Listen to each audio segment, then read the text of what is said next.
আসসালামু আলাইকুম। আজকাল অনেক মায়েরা জানতে চান সিজারের পরে নরমাল ডেলিভারি সম্ভব কিনা। আজকে এই ব্যাপারে কথা বলবো। একবার সিজার হলে আর কখনোই নরমাল ডেলিভারি সম্ভব না, ব্যাপারটা এরকম না। তবে এ ব্যাপারে আমাদেরকে কিছু সতর্কতা অবলম্বন করতে হয়। প্রথমত এই প্রেগন্যান্সিতে মা কেমন আছেন, মার কোনো ধরনের কোনো গর্ভকালীন জটিলতা যেমন উচ্চ রক্তচাপ, অনিয়ন্ত্রিত ডায়াবেটিস এই ধরনের কোনো সমস্যা নেই। এই যে একটুখানি লাগবে।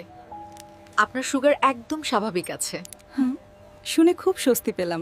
গর্ভের সন্তান ভালো আছে এবং সন্তানের ওজন স্বাভাবিক ওজন 3.5 কেজির মধ্যে আছে। গর্ভ অ্যামনিওটিক ফ্লুইড বা পানির পরিমাণ ঠিক আছে। প্লাসেন্টা বা গর্ভফুল নরমাল পজিশনে আছে এবং বাচ্চার মাথা নিচের দিকে আছে, যেটা নরমাল ডেলিভারি হওয়ার জন্য স্বাভাবিক পজিশন। যদি এগুলো সবকিছু ঠিক থাকে তাহলে একটা মা নরমাল ডেলিভারির জন্য চেষ্টা করতে পারেন। এক্ষেত্রে আমাদেরকে সাথে আগের যে ডেলিভারি হিস্ট্রিগুলো সেগুলো আমাদেরকে জানতে হবে। আগের সিজার অবশ্যই দুটোর বেশি হতে পারবে না এবং আগের সিজারের সময় জরায়ুতে যে কাটা জায়গা সেটা জরায়ুতে নিচের দিকে আড়াআড়ি ভাবে হতে হবে। যদি উপরের দিকে লম্বালম্বি ভাবে কাটা হয় সেক্ষেত্রে জরায়ু যখন নরমাল ডেলিভারির জন্য ট্রায়াল দিবেন, ব্যথা শুরু হবে, তখন জরায়ুতে স্কার রাপচার হয়ে যাওয়ার একটা রিস্ক থাকে। অতএব এই কন্ডিশনগুলো ফুলফিল করে তাহলে আমরা বলবো যে একটা মা আগের সিজারের পরেও নরমাল ডেলিভারির জন্য চেষ্টা করতে পারেন। তবে খুবই ভালো হয় যদি মা প্রেগন্যান্সির শুরু থেকে এই ব্যাপারে একজন সিজারের পরে যারা নরমাল ডেলিভারি করান এই ধরনের দক্ষ একজন অবস্টেট্রিশিয়ানের আন্ডারে থাকেন, তার চেক আপে থাকেন, তার কেয়ারে থাকেন এবং শুরু থেকে নিজেকে প্রস্তুত করেন গর্ভকালীন জ্ঞান অর্জন এবং এক্সারসাইজ বা এগুলোর মাধ্যমে বডির ফ্লেক্সিবিলিটি বজায় রাখা, এগুলোর মাধ্যমে যখন একটা মা নিজেকে প্রস্তুত করেন এবং যে তার অন্য কোনো সমস্যা না থাকে তখন তিনি নরমাল ডেলিভারির জন্য চেষ্টা করতে পারেন। সেই ক্ষেত্রে আমাদের সাথে আর একটা জিনিস একটু দেখতে হয়, সেটা হচ্ছে স্কার থিকনেস। এর মানে জরায়ুতে আগের সিজারের সময় যে কাটা হয়েছিল সেই কাটা জায়গার পুরুত্বটা কেমন আছে 34 সপ্তাহের পরে আমরা এটা একটু দেখে রাখি। যদি সেটা 2 মিলিমিটারের উপরে থাকে তবে আমরা নরমাল ডেলিভারির জন্য অপেক্ষা করতে পারি। খুব ভালো হয় যদি মায়ের নিজে থেকে ডেলিভারি পেইন উঠে, তাহলে দেখা যায় যে লেবার প্রসেসটা অনেক স্মুথ হয়। আর যদি সেটা না হয় তবে কখনো কখনো আমরা লেবার ইন্ডাকশন করতে পারি কিছু মেথডের মাধ্যমে, যেটা যার আগের সিজার নেই তাকে যেভাবে ইন্ডাকশন দেওয়া হয় তার চাইতে কিছুটা ভিন্ন হয়। তবে ইন্ডাকশন দেওয়া যাবে না, এটা ব্যাপারটা সেরকমও না।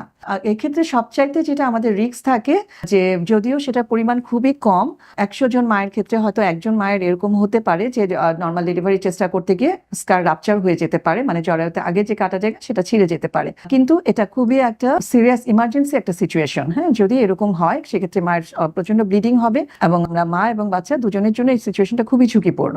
অতএব যদি আমরা ভিব্যাক অর্থাৎ ভ্যাজাইনাল বার্থ অথবা সিজারিয়ান সেকশনের জন্য ট্রাই করি, অবশ্যই সেটা এমন একটা সেন্টারে হতে হবে যেখানে আপনার এই ব্যাপারে দক্ষ অবস্টেট্রিশিয়ান আছে এবং আপনার একটা টিম আছে যারা আপনাকে লেবারের পুরো সময় খুব ক্লোজলি মনিটর করতে পারবে। এবং মনিটরিং এর জন্য আমাদের সিটিজি সহ আর যা কিছু প্রয়োজন সেগুলো সবকিছু আছে। আমাদের ব্লাড ব্যাংকে ব্লাড রেডি থাকবে এবং আমাদের 24/7 আমাদের অপারেশন থিয়েটারও রেডি রাখতে হবে, যে যদি স্কার রাপচারের মতো এই ধরনের কোনো সিচুয়েশন হয় আমরা যেন ইমিডিয়েটলি উইদিন 30 মিনিটস আমরা যেন সিজারের জন্য মাকে প্রস্তুত করতে পারি। তো এই অ্যারেঞ্জমেন্টগুলো কিন্তু অনেক হসপিটালেই থাকে না, যে কারণে অনেক ডাক্তার চাইলেও মায়েদেরকে সিজারের পরে নরমাল ডেলিভারির জন্য তাদেরকে উৎসাহিত করা বা তাদেরকে সাহায্য করতে পারেন না। তো এক্ষেত্রে বলতে চাই যে আমাদের ইউনিকো হসপিটালে এই ধরনের সব ধরনের সুযোগ সুবিধা আছে এবং অলরেডি আমরা আজকে এটা সেপ্টেম্বর মাস থেকে আমাদের ডেলিভারি স্টার্ট হয়েছে এবং অলরেডি আমরা 3 জন মায়ের ভিব্যাক হয়েছে এবং আমাদের আরো মায়েরা আছেন যারা অপেক্ষা করছেন যাদের ভিব্যাকের জন্য অর্থাৎ সিজারের পরে নরমাল ডেলিভারির জন্য আমাদের ইউনিকো হাসপাতালে ইনশাআল্লাহ আমরা এই ভিব্যাক মায়েদেরকে পরিপূর্ণ সাপোর্ট দিতে পারছি।